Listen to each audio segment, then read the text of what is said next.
बात उससे पहले एसआईए की ये जो स्पेशल इन्वेस्टिगेशन टीम है या जो स्टेट इन्वेस्टिगेशन एजेंसी है उसकी तरफ से एक पुराना केस जिस सिलसिले में कार्रवाई की जा रही थी और अब जब चार्जशीट फाइल की गई तो कई बड़े लोगों के नाम सामने आए। हिजबुल मुजाहिदीन के सरबराह समेत 10 से 11 लोग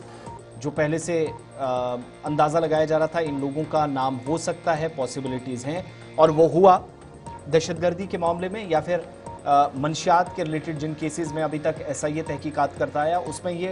नार्को टेररिज्म का केस था कि दहशतगर्दी के साथ साथ नौजवानों की जिंदगियां मंशियात के जरिए तबाह करने की कोशिश एसआईए की तरफ से हुई है और इस मामले में तहकीकात यहां पर चल रही थी। तो हिजबुल मुजाहिदीन चीफ सैयद सलाहुद्दीन समेत 11 लोगों के खिलाफ चार्जशीट फाइल कर दी गई है और ममनू तंजीम हिजबुल मुजाहिदीन के लिए फंडिंग के बड़े रास्तों को बेनकाब भी किया गया है जो बाद में जाकर मुल्क और रियासत मुखालिफ एजेंसीज के मुताबिक इस्तेमाल होता था। चार्जशीट में एचएम के सरबराह सैयद सलाहुद्दीन, तंजीम के एक और दहशतगर्द बशारत अहमद भट्ट शामिल हैं जो इस वक्त पाकिस्तान के अंदर मुकीम है। एसआईए के जारी करदा बयान के मुताबिक पुलिस स्टेशन जम्मू के अंदर 2022 में दर्ज किए गए केस में पाकिस्तान से मंशियात की स्मगलिंग,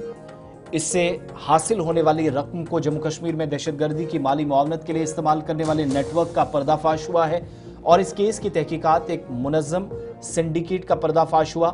मुनज़्ज़म तरीके से इसकी तहकीकात हुई और पाकिस्तान के अंदर मुकीम कुछ और लोगों के नाम भी सामने आए। बयान में यह भी कहा गया है कि इस ग्रुप ने दहशतगर्दों की सरगर्मियों में मदद के लिए मंशियात की रकम का इस्तेमाल किया, नारकोटिक्स के जरिए जो पैसा आता रहा वो इस्तेमाल हुआ, मकामी कोरियर्स और हैंडलर्स मंशियात की तकसीम और सरहद पार हैंडलर्स की हिदायत पर फंड जमा कराते थे। एसआईए के बयान के मुताबिक मुल्जिमान में खालिद हसन साकिन उजान मरगन तहसील दरहाल जिला राजौरी, मौजूदा रहमत कॉलोनी छन्नी हिम्मत जम्मू, हरप्रीत सिंह सेक्टर 3 नानक नगर जम्मू, मोहम्मद शौकत गांव भिम्बर नारगुरसाई तहसील मेंढर जिला पुंछ, ठोकरपुरा बडगाम के जावेद अहमद राथर के अलावा मंजूर अहमद पामपोश कॉलोनी के, पालपुरा तहसील ईदगाह जिला श्रीनगर, चैन सिंह चकचुआ जो कि बिश्ना के रहने वाले हैं और न्यू रिहाड़ी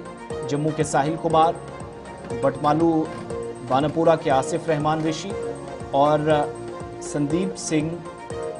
ग्रीन एवेन्यू लेन त्रिकुटा नगर, ये तमाम लोग एसआईए की इस रिपोर्ट के मुताबिक इसमें थे। और जो हिजबुल मुजाहिदीन के सरबराह सैयद मोहम्मद यूसुफ उर्फ सैयद सलाहुद्दीन, बानापुरा ज़िला बडगाम और बशारत अहमद चौधरी, जो ये वो लोग हैं जो 11 लोगों में सर फहरिस्त हैं और कहा जाता है कि मुल्जिमान ने मंशियात की तरसील या जो सप्लाई थी इसके करने वाले और सहूलतकारों के तौर पर बहुत सारे लोगों ने काम किया, उन सब के नाम यहाँ दर्ज कराए हैं। मंशियात को मकामी बाजारों तक पहुँचाया, मुल्जिमान में से एक के अकाउंट में रकम जमा की गई और बाद में इसको कहाँ इस्तेमाल करना है उन एजेंसीज के जरिए पाकिस्तान तक ये पैसा पहुँचा। साथ साथ ये मुकदमात मंशियात की रकम के जरिए मिलिटेंसी को हवा देने के लिए और जम्मू कश्मीर को गैर मुस्तहकम करने की एक बड़ी साजिश की अक्कासी करता है। लेकिन इस कार्रवाई को एसआईए के लिए एक बड़ी कामयाबी, एक बड़ा या हाई प्रोफाइल केस था, बहुत सारे लोग दोनों प्रोविंसेस से जोड़ने थे अलग अलग जगहों पर, वो एसआईए ने इस केस में कर दिखाया है और चार्जशीट अब 11 लोगों पर दाखिल हो चुकी है।